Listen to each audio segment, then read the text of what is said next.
What's going on, folks? This is Marion L Bowens Jr. I'm a realtor with Keller Williams, San Diego East Foothills.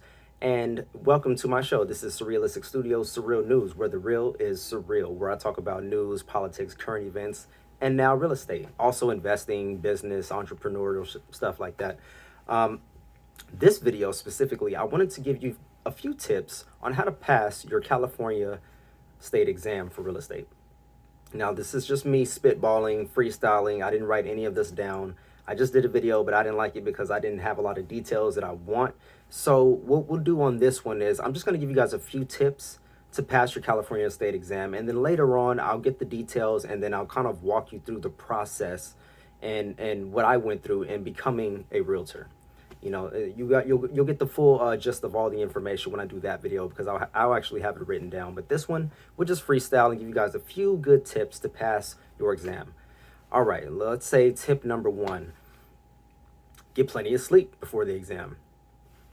Let's start simple and work our way from there. Get plenty of sleep before the exam. I scheduled my exam, I believe it was like 8 o'clock in the morning because I just wanted to get in, knock it out, and be done.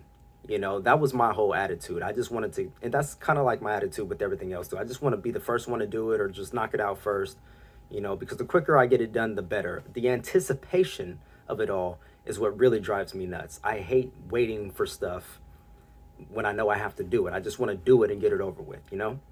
So get plenty of rest before you take your exam. Don't go in there sleepy. Don't go in there sleepy. You're setting yourself up for failure already. Tip number two, make sure you eat something, or at least, you know, take a light snack with you. Eat it in the car. You're not going to be able to eat in the exam room, but, you know, take a light snack with you or eat a balanced breakfast so that you're on a full stomach. Your stomach's not growling in the exam room, because that's the last thing you want is your stomach to be growling during the exam room and everybody hears you. No, I'm just kidding. But that's the last thing you want is to be hungry and for your mind to be focused on food and not focused on what you need to be doing, which is passing your exam. So that's tip number two. Tip number three, I would say, let's see, do I want to give this one out right now or do I want to save it? Forget it. I'll say it right now. Tip number three: be confident. Be confident. That's one thing that I had going for myself before I took the exam, during the exam, and after I took the exam. I was confident.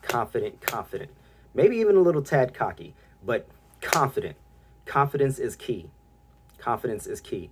You see countless examples of people in, you know, in the world, or, you know, in high places of authority, people that really don't know their butt from their elbows, but they're confident in whatever they say. So people tend to be drawn to confidence, you know, whether you're talking about women, whether you're talking about, you know, just people in general. You know, you go towards the confidence. You know, you respect people that are confident, even if they don't know what they're talking about. You can kind of believe them or have faith in them if you choose to do so, because they're at least confident in what they're saying, so they must know something, right? I mean, that's the general idea behind how people think of it. So I would say be confident. I was confident when I went in. You know, I took my test. I think they give you like 3 hours to do it. I finished with like an hour and, like, they give you 3 or 4 hours, but I finished with like an hour and 4 or 5 minutes to spare. I thought about going back and, you know, double checking my answers just to make sure that I put what I really wanted to put. But I decided not to, because I'm the type of person that I can overthink everything. So I didn't want this to be that type of situation where I overthought myself, changed answers, and then failed the test. I felt confident going in. I felt like I knew the material. And I think that helped me to overcome all of that. And I aced my test. I aced my exam on the first try. So it's not impossible. For some people, it may be difficult, but it's not impossible. Like I said, you just have to be confident. Like I said, tip number one, eat a balance, or get plenty of rest before your test. Tip number two, eat a balanced breakfast, or at least eat a light snack so your stomach's not grumbling and your thoughts are not on eating while you should be, you know, taking your test. And tip number three, which is, I think, the most important of them all, is to be confident. Now, where do you get confidence? Maybe, okay, well, that's easy to say, be confident. Well, how do you be confident if you're not confident? My confidence came from me studying real estate before I even knew that I wanted to be an agent. I would binge watch videos on YouTube on, this realtor and that lender, that mortgage provider, videos on the housing market in general, real estate, just anything real estate related. I would binge watch it. Articles that would come up, I would read the articles on the housing market. I read a few different books on real estate, one of them being The Millionaire Real Estate Agent by Gary Keller, which is one of the creators or the creator of Keller Williams. Well, he's one of the owners. He is an owner, but he's one of the creators of Keller Williams. It's Gary Keller, and I forget the other guy's name, Williams. Of course, that's how these things go. Well, Gary Keller is the one that writes books and stuff, so his name is more out there. But anyways, I would just basically take in all the information that I could about real estate. And one of my goals is to be a real estate professional, or to be a person that know so much about real estate that I am the real estate authority. I want to be everyone's preferred realtor. I want to be, the real estate authority in my neighborhood, in my city, in my state, in my country, so I just want to be the very best. Not to say that I have to be number one and all things. I'm just saying that for myself, I want to be the best version or the best realtor that I can be, coming from a professional and an education standpoint. So I think that motivation fueled me to binge watch all these videos and read all these articles and just know everything about real estate that I could. I actually would go to open houses on Saturdays and Sundays, and I didn't do a lot, but I did a couple or a few. I would talk to some of the agents in the neighborhood that were throwing their open house or holding their open houses. And I would just gauge them and say, well, what's it like being a realtor, and what's your brokerage like? And, just to kind of pick their brains about the real estate market in general. And I think that helped as well. So that's how I gained my confidence, was by binge watching videos, reading a bunch of articles, and just trying to know everything about real estate that I possibly could. When you have to sign up for at least 3 courses, real estate principles, real estate practice, and the third one can be an elective. I took real estate legal principles, and I took real estate U. I used the company Real Estate U online, all online, no in-person classes, just this was all online, and I took the 3 courses. I did pretty well on the 3 courses, all the quizzes I aced. Maybe one, I had to go back and reread some of the material and then take it again. But then the final test at the end of the courses, I passed, and then went on to take the test and passed.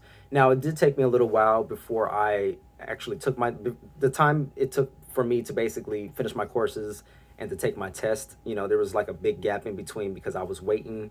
You have to wait for the state to get back to you and everything like that so they can tell you when you can go take your test. And I did everything by snail mail, so it took a little longer than usual. But once I actually got in to take my test, I passed it. Now, a lot of people would ask, do you suggest studying the day of your exam, or like right before your exam? The night before, definitely. The day of, definitely.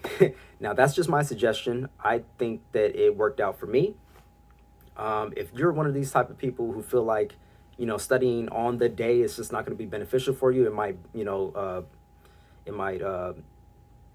I don't know, drown you out, or it just might be a little too much for you, then don't do it. But if you're the type of person who feels like me, I'd study the night before, the day of, whatever it takes. If it takes you to do 1 hour of real estate homework, or real estate practice, or real estate studying a night up until your test, then do that. If it takes you 2 hours, do that. I also did flashcards. Here you go.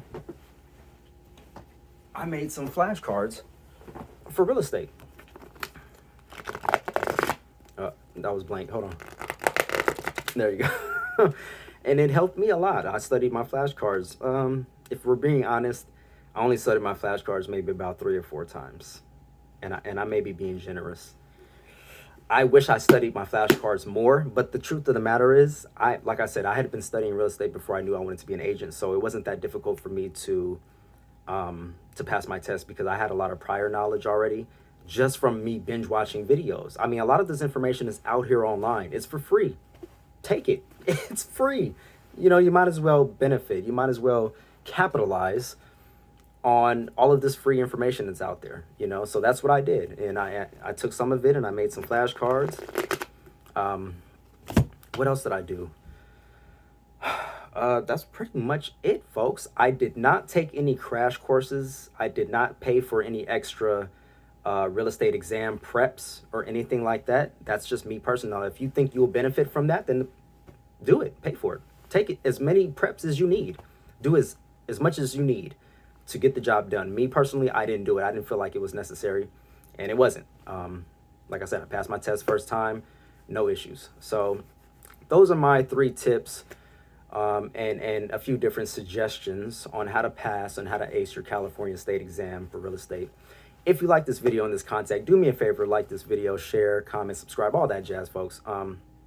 Find all my information down below. If you're interested in purchasing a home or selling your property in California, or